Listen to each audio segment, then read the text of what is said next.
ቅዱስ ፈቃዱ ይሁንልን። ወይትሐሰዩ ደቂቀ ጽዮን በንጉሶሙ የጽዮን ልጆች በንጉሳቸው ደስ ይላቸዋል። ሳኦል የሚባል ሰው እኔ በአንድ ውግ ብቻ በጦር ነው የሚዋጉት የዚያ ጊዜ ከምድሩ ጋር ልስፋው መልሼም አልሰነዝርም አለው ዳዊትን። ተው እግዚአብሔር በቀባው ላይ እጄን አላነሳም ብሎ ዳዊት ሰብህዎ ለእግዚአብሔር ስብሐተ ሐዲሰ እግዚአብሔርን በአዲስ ምስጋና አመስግኑት ማለቱ ለምን ይመስላችኋል? እግዚአብሔርን በአዲስ ምስጋና አመስግኑት ሁለት ነገር ነው ትርጉሙ። እግዚአብሔርን አዲስ ምስጋና አመስግኑት ማለት የመጀመሪያው እግዚአብሔር ሁልጊዜ አዲስ ነው። ሁሉ ነገር ሲደረስበት መሰልቸት ነው። ሲደርሱበት የማይሰለች ማን ይባላል? ተናገሩኝ፣ ንገሩ እንጂ እግዚአብሔር ነው። ሲያገኙት የማይሰለች ማን ነው? በቀረቡት ቁጥር የማይሰለች ማን ነው? እግዚአብሔር ነው። በስመ አብ ወወልድ ወመንፈስ ቅዱስ አሃዱ አምላክ። በስመ አብ ወወልድ ወመንፈስ ቅዱስ አሃዱ አምላክ። በስመ አብ ወወልድ ወመንፈስ ቅዱስ አሃዱ አምላክ። ይትባረክ እግዚአብሔር አምላከ አበዊነ ቅዱሳን ዘሰበሃ ምህረቶ በላዕሌነ ምህረቱን ቸርነቱን ይቅርታውን በሕይወታችን ላይ ያጸናልን የአባቶቻችን ፈጣሪያችን እግዚአብሔር በአንድነቱ በሦስትነቱ ስሙ የተመሰገነ ይሁን። የእናታችን የቅድስት ድንግል ማርያም የቅዱስ መስቀሉ የቅዱሳን መላእክት የቅዱሳን ነቢያት የቅዱሳን ሐዋርያት የቅዱሳን ሰማዕታት የቅዱሳን ጻድቃን ረድኤትና በረከታቸው ከሁላችን ጋር ይሁን።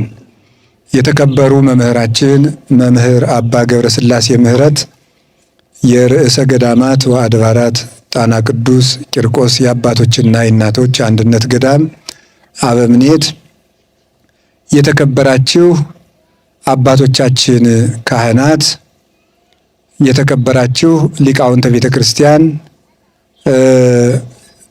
የገዳማችን የድጓ መምህር፣ የቤተ ጉባኤያችን ደቀ መዛሙርት፣ አባቶች መነኮሳት፣ እናቶች መነኮሳያት፣ የዲያቆናት፣ የእግዚአብሔር ቤተሰቦች ሁላችሁ ከሩቅም ከቅርብም የመጣችሁ አንድ አምላክ በሚሆን በአብ በወልድ በመንፈስ ቅዱስ ስም እንደምን ሰነበታችሁ? እንደምን አደራችሁ? እንዴት አረፈዳችሁ? ቸርነት የባህሪ ገንዘቡ የሆነ አምላካችን ለዚህ ሰዓት ስላደረሰን ስሙ የተመሰገነ ይሁን። ሁላችሁንም እግዚአብሔር በቸርነቱ እንኳን ለዚህ ቀን አደረሳችሁ። እግዚአብሔር በመካከላችን ተገኝቶ እንዲያስተምረን ቅዱስ ፈቃዱ ይሁንልን። ወይትሐሰዩ ደቂቀ ጽዮን በንጉሶሙ የጽዮን ልጆች በንጉሳቸው ደስ ይላቸዋል።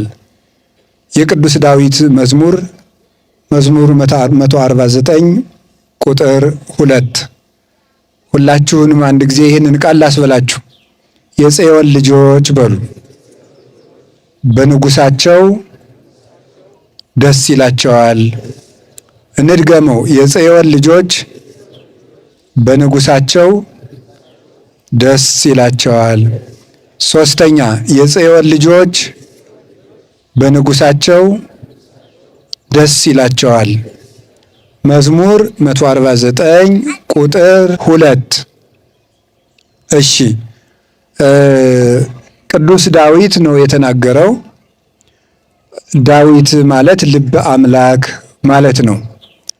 የአምላክ የልብ ወዳጅ፣ አምላክ የልቡን የሚነግረው የእግዚአብሔር የምስጢር ተካፋይ ማለት ነው።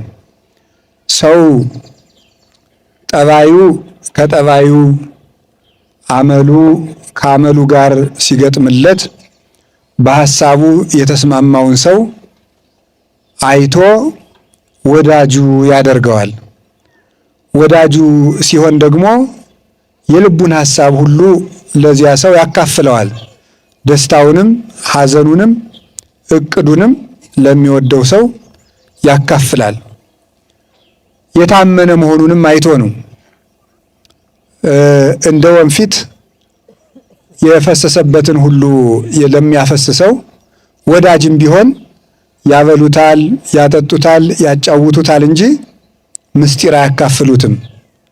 ምስጢር የሚካፈል ሰው ጠባዩ ከጠባያችን፣ አመሉ ከአመላችን የሚገጥም የሚስማማ፣ በመከራ ጊዜ ጥሎ የማይሸሽ፣ በደስታ ጊዜ ከአቅም በላይ የማይፈነጥዝ፣ ደስታም ሐዘንም የማይለውጠው፣ በዚያውም ላይ የሰጡትን እንደሰጡት አድርጎ ሳያበላሽ ምስጢር መሸከም ለሚችል ሰው ሐሳብ ያካፍሉታል። እግዚአብሔርም እንደዚሁ እሱ ቅዱስ እንደሆነ በቅድስና የመሰሉትን፣ ንጹሕ እንደሆነ በንጽሕና የመሰሉትን አባቶቻችን እናቶቻችንን መርጦ ለምስጢር የታመኑትን የልቡን ይነግራቸዋል። እግዚአብሔር እቅዱን ይነግራቸዋል። ወደፊት የሚሰራውን ሁሉ እግዚአብሔር ይነግራቸዋል። ከነዚህ ቅዱሳን መካከል አንዱ ቅዱስ ዳዊት ነው። እግዚአብሔር ብዙ ወደፊት የሚያደርገውን የገለጸላቸው ቅዱሳን አሉ። እንደ ዳዊት ግን አድርጎ እግዚአብሔር የልቡን የነገረው ሰው አይገኝም። ትልቅ ሰው ነው ቅዱስ ዳዊት። ለምንድን ነው? በቅድስና በንጽህና የሚበልጡት ብዙ አሉ። እውነት ለመናገር በንጽህናቸው አድፈው የማያውቁ ቅዱሳን አሉ። የቅዱስ ዳዊት ግን ደግነቱ፣ ርኅራኄው፣ ፍቅሩ እና አልቃሻነቱ የንባ ሰው ነበረ። ለዚያውም ደግሞ ንጉሥ ሆኖ የሚያለቅስ ነው። ሲቸግረው የማያለቅስ፣ ሲገፋ የማያለቅስ፣ ሲርበው የማያለቅስ፣ የሐሰት ጠላት ሲነሳበት የማያለቅስ ሰው የለም። ያ ሰው ባለንባ አይባልም። አልቃሻ የሚባለው ለእግዚአብሔር ፍቅር እየሳሳ የሚያለቅስ ሰው ነው። ዳዊት እንደዚህ ያለ ሰው ነበረ። ሲሳይ ኮነኒ አንብዕየ እስኪል ድረስ እንባዬ መብል መጠጥ ሆነኝ ይላል። በእግዚአብሔር ፍቅር እያለቀሰ ከሚጠጣው ጽዋ ላይ እየተንጠበጠበ አብሮ ይጠጣው ነበረ እና ለእግዚአብሔር ፍቅር ፍጹም የሚሳሳ ወበአንብዕየ አርሐስኩ ኩሎ ምስካቤ፣ በንባዬ አልጋዬን ምንጣፌን ሁሉ አርሰዋለሁ እያለ ሌሊቱም ሙሉ ምንጣፉ በንባ ርሶ እስከሚገኝ ድረስ ቀን በዘውድ ሲፈርድ እየዋለ ሌሊት በንባ ዙፋኑን አርሶ የሚያድር፣ ቀን የወርቅ ዘቦ ካባ ደርቦ ዘውድ ደፍቶ በፍርድ አደባባይ በግርማ ሲፈርድ ውሎ ማታ ትቢያ ነስንሶ ሲያለቅስ የሚያድር ፍጹም የተሰበረ ልብ ያለው ሰው ነው። እሱም ቅዱስ ዳዊት ራሱ እንደነገረን ልበ ትሑተ ወየዋህ ኢይሜንን እግዚአብሔር የተሰበረ ሰብእናን የተሰበረ ልብን ንጹሕ ሰውነትን አይንቅም።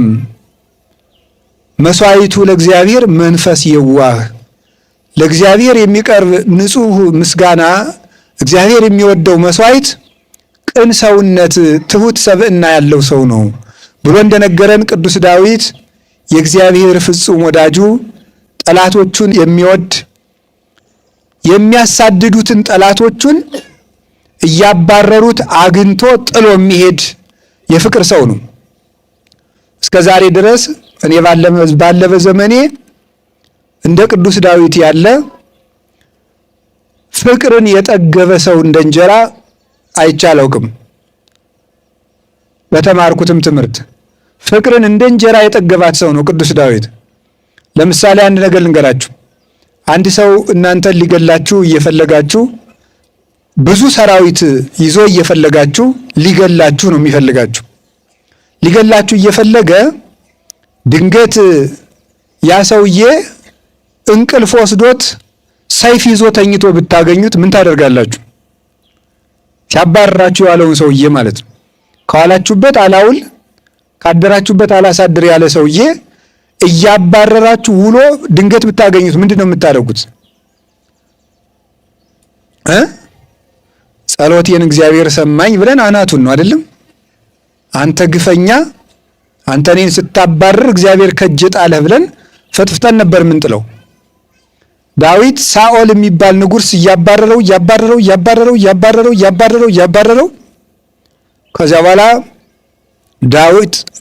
ዳዊትን እግዚአብሔር በጫካው መሃል ሰውሮት ነበርና ፈልጎ ሲደክመው ሳኦል ሰራዊቱን አስከትሎ ሄዶ ነበር። ደክሞት ተኛ። ሳኦል ሲተኛ ዳዊት ቀስ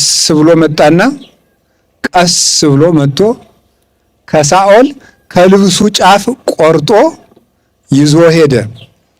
የጦሩ አበጋዝ የሳኦል አበኔር ይባላል። አበኔር አንተ የውሻ ሬሳ እንደዚህ አድርገህ ነው ንጉሱን የምትጠብቀው አለው።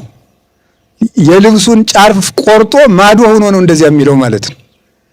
አያችሁ፣ ተመልከቱ። የዳዊት ጋሻ ጃግሬዎች ግን ሰይፍ የሚችሉት እና አቢሳ የእህቱ ልጅ ነው። አቢሳ የሚባለው አርበኛ ነው። ከወረወረ የማይስት አርበኛ ክንደ ብርቱ ነው። ይሄንን ሳኦል የሚባል ሰው እኔ በአንድ ውግ ብቻ በጦር ነው የሚዋጉት የዚያ ጊዜ ከምድሩ ጋር ልስፋው መልሼም አልሰነዝርም አለው ዳዊትን። ተው እግዚአብሔር በቀባው ላይ እጄን አላነሳም ብሎ ዳዊት ከልብሱ ጫፍ ብቻ ቆርጦ ይዞ ሄደ። ሲጠራው ሳኦል ምን አለው? ዳዊት ወልዴ ቃል ከማይዘኒ ልጄ ዳዊት ድምፅህ ይናፍቃል፣ እባክህና በገና ደርድርልኝ አለው። ሊገለው ነው ግን አሁን ጠላቱን አግኝቶ የሚተው ሰው አለ? እንደ ዳዊት ያለ የለም። እና ለዚህ ነበር ወአንሰ አቀብኩ ፍና ወእጹባተ፣ እኔ ግን ጭንቅ ሕግጋትህን ጠበቅኩኝ አለ። ጠላትን አግኝቶ መተው ጭንቅ ነውና ይላሉ ሊቃውንቱ። ጭንቅ መንገዶችን ጠበቅኩ ፈጣሪ ይላል መዝሙር 16 ላይ። ጠላትን በእጅ አግኝቶ መተው እንደ ዳዊት ላለ ሰው ነው። ፍቅርም ማለትና ዳዊት እንደ ልቤ ያለው ለዚህ ነበር። እግዚአብሔር በልቡ ማንንም ይወዳል። እንደ አንተ ዳዊት አንተ እንደኔ ልብ ያለህ ነህ፣ እንደ ፈቃዴ ነህ፣ የልቤ ሰው ነህ አለው። እና ዳዊት ጸልዩ እምላችሁ ለዚህ ነው። እኔ መቼም በሄድኩበት ሁሉ ዳዊት ድገሙ ነው የምል። ዳዊት ጸልዩ። ዳዊት ከጸለይን የእግዚአብሔርን ልብ እናገኘዋለን። ምክንያቱም ዳዊት የእግዚአብሔር ልብ ነውና የእግዚአብሔር የልቡ ፈቃድ ሁሉ ዳዊት መዝሙር ውስጥ አለ። እንዴው ዝም ብሎ ነው። አሁን ይሄ በየሜዳው ለህልመ ሌሊት ለሰላቢ ለምንትስ እያለ ይሄ ሰው እየቆራረጠ እያሳተመ የሚሸጥላችሁ ውሸቱን። ሁሉም ነገር ዳዊት ውስጥ አለላችሁ። ለጠላት ለእንቅልፍ ለምናምንቴ አጋንንት ለሚያስፈራራው ሌሊት ለሚያሸናው ምናምን የሚለው ሁሉ ውሸቱን ነው። ዳዊት ውስጥ ሁሉ አለላችሁ ውሸቱን። አሁን ይሄ ጠንቋይ ሁሉ ጥይት የማያስመታ ምናምን የሚለው ውሸቱን ነው። ውሸቱን ነው የምላችሁ፣ ውሸቱን ነው። እኔ እርግጠኛ ነኝ። የዳዊት መዝሙር ግን የሚጸልይ ሰው ወፍ አይዞረውም። ወፍ አይዞረውም። እማምላክን ከልቤ ነው። ወፍ ዳዊትን አውቆ አታሎ ሳኦል ጠራና እረ ዳዊት በገናህን አፈቀኝ ናደርድርልኝ ብሎ ቤተ መንግስት አስቀምጦ ፊት ለፊት በገናውን ሲደረድርለት ለካ ሊመታው ነው። ጦሩን እንዲህ አድርጎ ሲወረውርበት ንጉሱ አድህነኒ እግዚኦ እምብሲ እኩይ፣ አቤቱ ጌታዬ ከክፉ ሰው አድነኝ ሲል ጦሩ ሂዶ ከግድግዳው ላይ አረፈ። መዝሙር 139ን ሲጸልይ ማለት ነው። ከክፉ ሰው አድነኝ የሚለውን የደረሰው የዛ ጊዜ ነው። ይችን ቃል ሲናገር ጦሩ ሂዶ ግድግዳው ላይ ተተከለ። ዳዊት ከጸለያችሁ እንጀራ በእናንተ፣ ግርማ ሞገስ በእናንተ፣ ፍቅር በእናንተ በእጃችን ሁሉ አለ። የዳዊት ልጅ ኢየሱስ ክርስቶስ የተባለም እኮ ለዚህ ነው። ስለዚህ አምላከ ዳዊት ሁላችንንም ይማረን። የዳዊት አምላክ ሁላችንንም ይማረን። የዳዊት አምላክ ሁላችንንም ይማረን። እዚያ እናታ ቅዱስ ዳዊት መዝሙሮቹ አይጠገቡም። የዛሬውን በዓል በሚመለከት ለዚህ የሚሆንንን አንቀጽም ተናግሮልናል። መዝሙር 149 ላይ ሰብህዎ ለእግዚአብሔር ስብሐተ ሐዲሰ፣ እግዚአብሔር ፈጣሪያችንን ሁልጊዜ በአዲስ ምስጋና አመስግኑት አለ። እግዚአብሔርን ሁልጊዜ በአዲስ ምስጋና አመስግኑት። እንዴት ነው በአዲስ ምስጋና የሚባለው? እግዚአብሔርን አዲስ ምስጋና ምን አዲስ ምስጋና አለ? አሁን ለምሳሌ አሁን ቅድም ያሉት ሙሴን ይርያ፣ እዝራኒ ተናገራ፣ ዳዊት ዘመራ ብለው የተናገሩት አሁን ምንድን የኖረ ነው አይደለም? የኖረ ምስጋና ነው። እኔ ሙሴም ያያት የዛሬ ስንት ሺህ ዓመት ነው? 1644 ሲደመር 2018 እንግዲህ ሙሴ ያያት ጽዮንን የዛሬ 3600 ዓመት ነው። እንግዲህ ቅዱስ ያሬድ ደግሞ ይህንን የተናገረው እንግዲህ የዛሬ 1400 ዓመት አካባቢ ነው። አዲያ ይሄ ቃል እግዚአብሔር የዛሬ 1000 ቃል እግዚአብሔር ከሆነ ዳዊት ሰብህዎ ለእግዚአብሔር ስብሐተ ሐዲሰ እግዚአብሔርን በአዲስ ምስጋና አመስግኑት ማለቱ ለምን ይመስላችኋል? እግዚአብሔርን በአዲስ ምስጋና አመስግኑት ሁለት ነገር ነው ትርጉሙ። እግዚአብሔርን አዲስ ምስጋና አመስግኑት ማለት የመጀመሪያው እግዚአብሔር ሁልጊዜ አዲስ ነው ነው። እግዚአብሔር ሁልጊዜ አዲስ ነው፣ አያረጅም። ይሄን ባህሪውን በዚህ ባህሪው ደስ እያላችሁ አመስግኑት ነው። እግዚአብሔር ባህሪው አይለወጥም፣ ሁልጊዜ አዲስ ነው። ይሄ ማለት ምን ማለት መሰላችሁ? ለምሳሌ እኛ እንወለዳለን። ተወልደን እስከ 5 ዓመት አካባቢ ፊታችን ደስ ይል ነበር አይልም ይላል። እስቲ የሕፃናትን ፊት ይውት ደስ አይልም ይላል። በጣም ነው ደስ የሚሉት። ከዚያ በኋላ እየተሰለቸ ይመጣል ፊታችን ማለት ነው። እያደግን ሲመጣ እየተሰለቸን ይመጣል። ደግሞ ይሄ ወጣትነት ምናምን የሚባለው ደግሞ ሲባል ትንሽ መወደድ ይጀምራል ይመስለኛል። ከዚያ በኋላ ግን ደግሞ እየተጨማደደ እየተሸበሸበ አይን እየቀላ ነጭ የነበረው እኮ ነው እንትን እየተሸበሸበ ወገብ እየጎበጠ ንግግር እየጃጃ ሐሳብ እየተሳሳተ እየተሰለቸ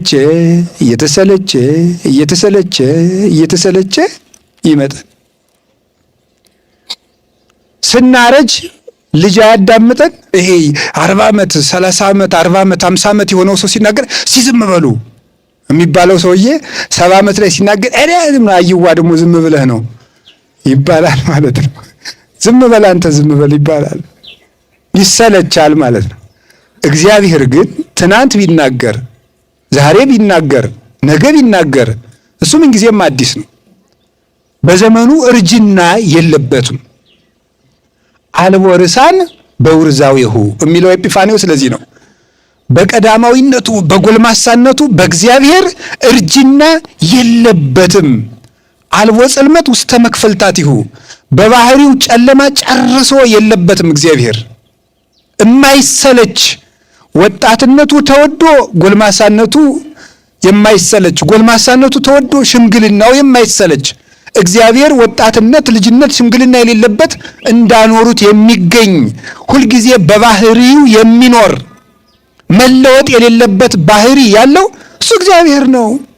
ይህንን አምላክ በአዲስ ምስጋና አዲስነቱ ነው። ይሁን ዛሬም ቅዱስ ያሬድም ያለው ተስማምቶለታል። አምላክ ፍጹም በህላዊሁ በባህሪው እሱ ፍጹም ነው፣ ፍጹም ፈጣሪ ነው። በባህሪው የኛ ባህሪ ተለዋዋጭ ነው፣ ይለወጣል። ምን እኮ እንደው ሰው እኮ ሰው ይመስላል እንጂ ማታ ስንት ማር በልቶ የተኛው ሰውዬ ጧት አፉን ብትቀርቡት ምን ይላል?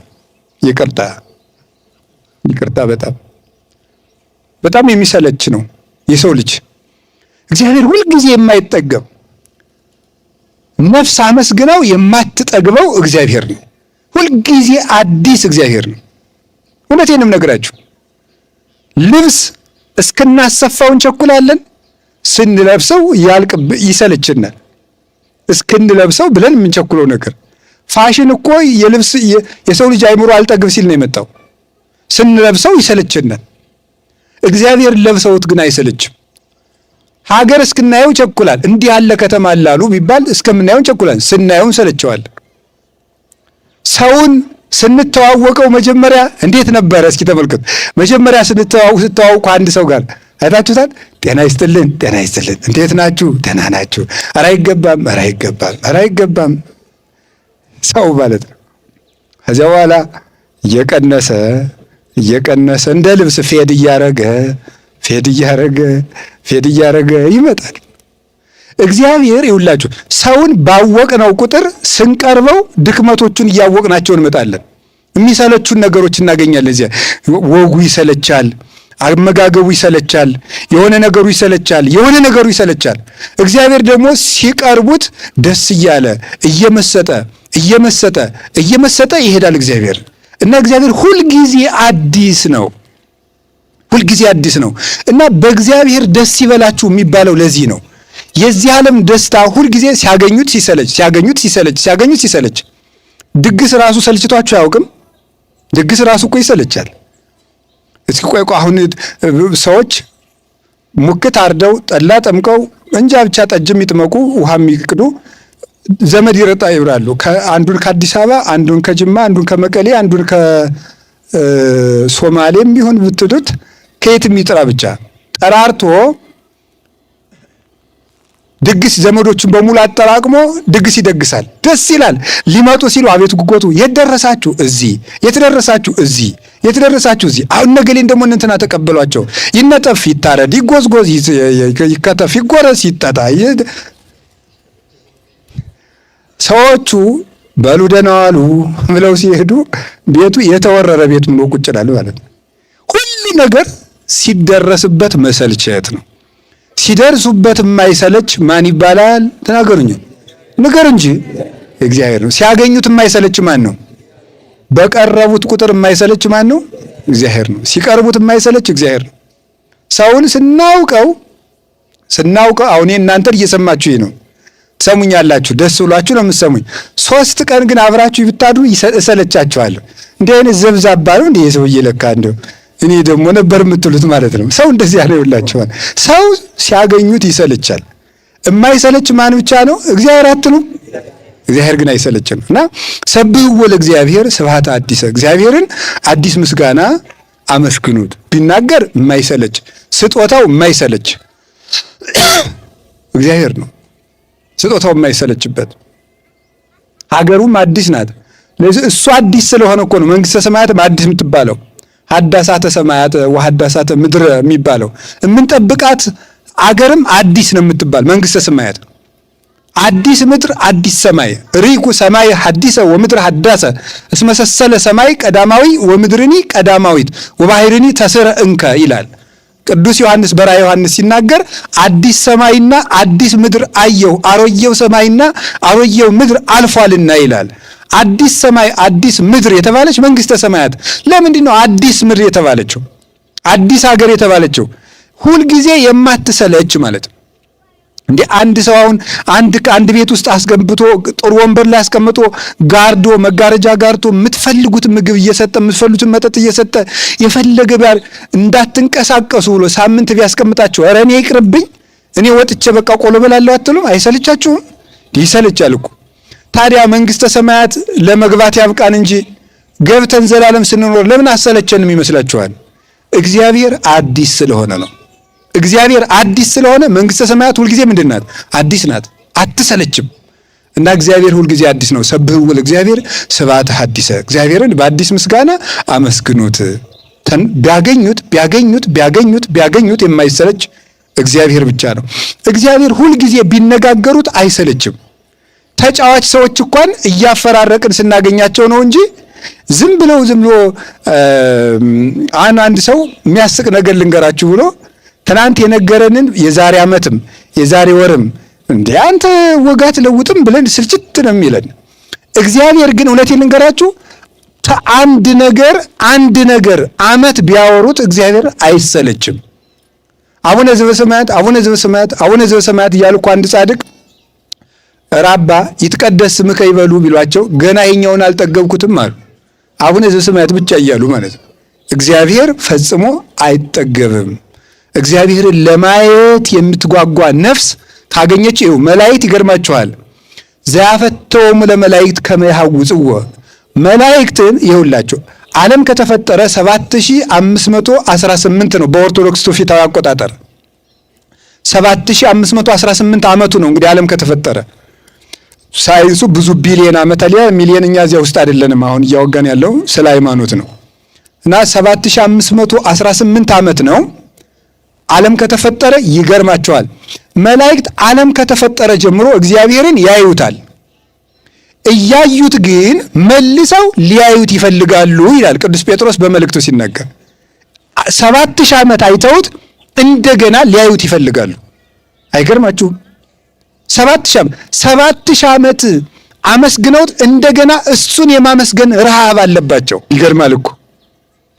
ወይመስሎሙ ከመ ዘወደስዎ መጠነ መንፈቀ ለሰዓት ማመተ ፈጥረ ዓለም እስከኔሁ። ዓለም ከተፈጠረ ጀምሮ እስከ ዛሬ ድረስ እያመሰገኑት አንዲቱን ሰዓት ከሩብ ከፍለው የሩቧን ሩብ ያክል ያመሰገኑት አይመስላቸውም ይላል። ማን? ቅዱሳን መላእክቱ። እግዚአብሔርን ይኸው 7000 ዓመት ታይቶ ያልተጠገበ አምላክ ነው። ሰብሕዎ ለእግዚአብሔር ስብሐተ ሐዲሰ። ሌላኛው ሰብሕዎ ለእግዚአብሔር ስብሐተ ሐዲሰ ማለት በአዲስ ሰውነቱ ናችሁ እግዚአብሔርን አመስግኑት ማለት ነው። በአዲስ ሰውነቱ ናችሁ እግዚአብሔርን አመስግኑት። አዲስ ሰውነት ማለት ሁለት ነው። አንደኛው ቂም የተወ ልብ ነው። ሁለተኛው ንስሐ የገባ ሰውነት ነው። አሁን እኛ ኢትዮጵያ ውስጥ በዓል አላጣንም። ታቦት እናወጣለን። እልልታ አይቸግረንም። ምህላ አይቸግረንም። ሰዓታት አይቸግረንም። ቅዳሴ አይቸግረንም። ምንም የቸገረን ነገር የለም። አሁን ህዳር ጽዮን ዛሬ በኢትዮጵያ በመላው ዓለም ከመደበኛይቱ ከአክሱም ጽዮን ጀምሮ የትም ቦታ ይከበራል። ብዙ ቦታ ላይ ግን ምንድነው ችግራችን ስትሉን፣ ምስጋናው ሞልቷል። ሊቃውንቱ ማታ ጀምረው ያድሩበታል በማይሌት። ከዛ ደግሞ ቅኔው ይቀጥላል፣ ቅዳሴው ይቀበላል። ከዛ ቅኔ አለ። ከዛ ወተን ደግሞ ታቦቱ ይዘራል። ምዕመናን ደግሞ እልል ይላሉ። ምስጋና ሞልቶናል። ምስጋናው ግን አሮጌ ነው። አሮጌ ማለት ምን ማለት? ምኑ ነው አሮጌ? ምኑ ነው አሮጌ? ይሄ ንስሐ አልገባንም፣ ቂማችንን አልተውንም። ባሮጌ ሰውነት አዲስ ምስጋና ፋይዳ የለውም። ንስሐ ስንገባ ቂማችን ስንተው ግን ምስጋናው አዲስ ነው። እግዚአብሔርም አዲስ ነገር ይሰጠናል።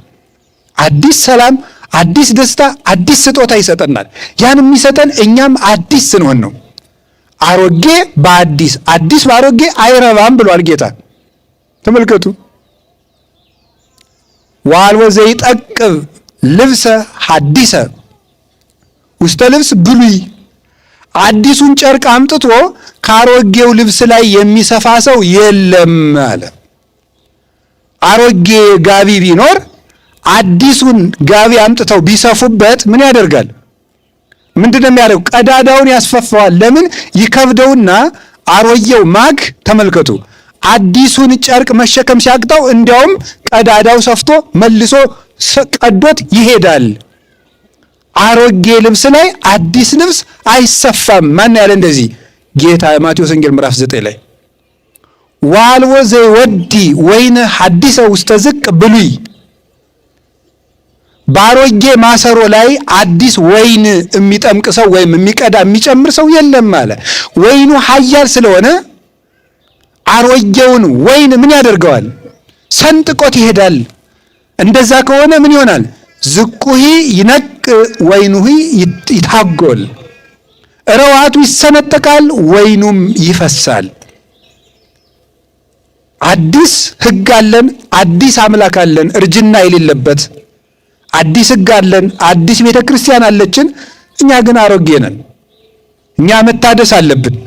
አይምሯችን መታደስ አለበት። ሰውነታችን በንስሐ ልቡናችን በፍቅር መታደስ አለበት።